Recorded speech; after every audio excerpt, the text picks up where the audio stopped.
A happy morning to my dear students. I am Tabitha, working in Telangana Gurukul Tribal Schools, Miryalguda, Nalgonda district.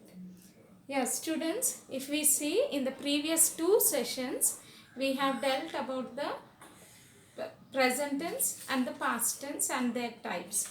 And now let's see the last segment, in that is future tense.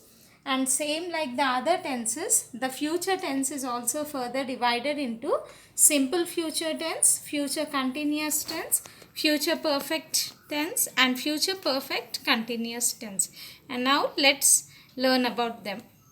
What is simple future tense?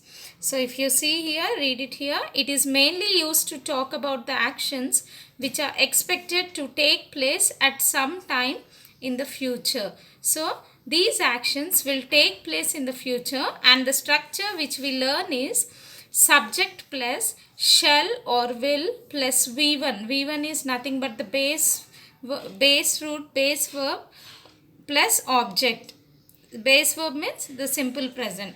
So many students get confused between shall and will. Will generally we go with all the persons, first, second, third person. Rarely we will use shall with the first person, but there's nothing much difference in that. We can go with any word, shall or will. So here you see the examples. The school will reopen in July due to COVID-19. Here, based on the structure will, I have used will. A few more examples. Once go through the structure. I shall, subject is I shall meet. V1 is meet. Meet my friend tomorrow. And the second example, the government will build a hospital in this village. So these are the examples. You practice 2 or 3 examples for this structure. Now let's move to the next one, future continuous. What is future continuous? It is mainly used to indicate an action that will continue at some time in the future. It takes place in some time in the future, and the structure for it is subject plus shall be, will be plus V4 plus object. V4 is the present continuous. Shall be and will be.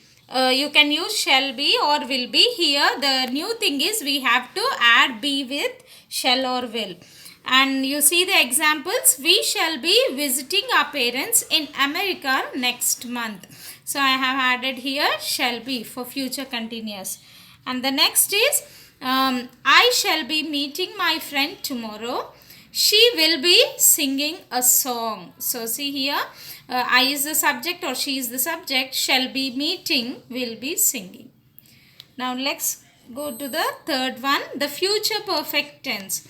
It is mainly used to indicate the completion of an action by a certain time in the future. So here, in the future, there is a chance, not chance, there is they will be completed. The actions will be completed in the future. Subject plus shall have or will have plus V3. V3 is the past participle plus object.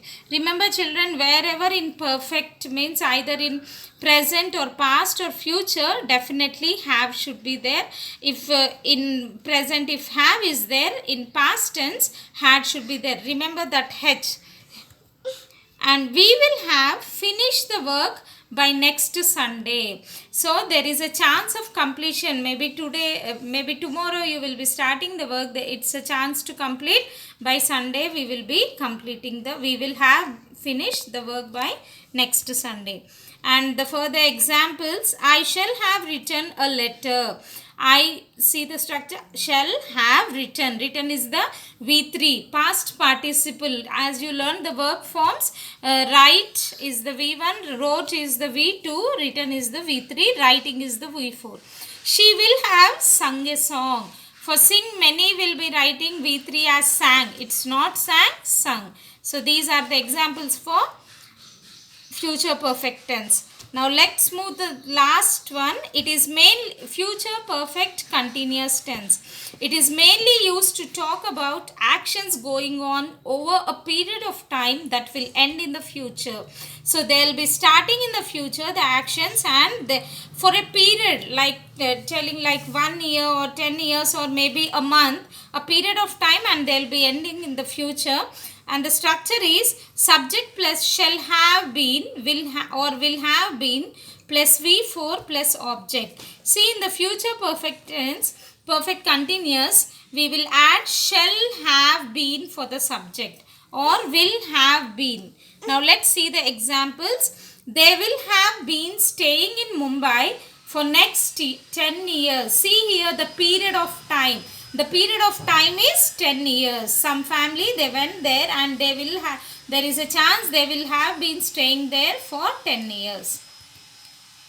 I shall have been writing a letter. She shall have been singing songs. So, these are the examples for the future perfect continuous. Now we have even learned the future perfect continuous. So children, by this we have completed the 3 types of tenses: the present, the past and the future.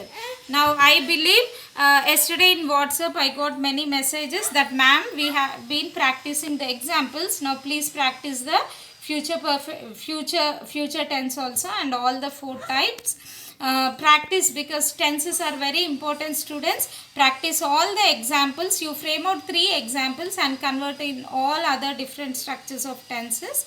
So practice, don't miss them. Thank you children. Stay home, stay safe.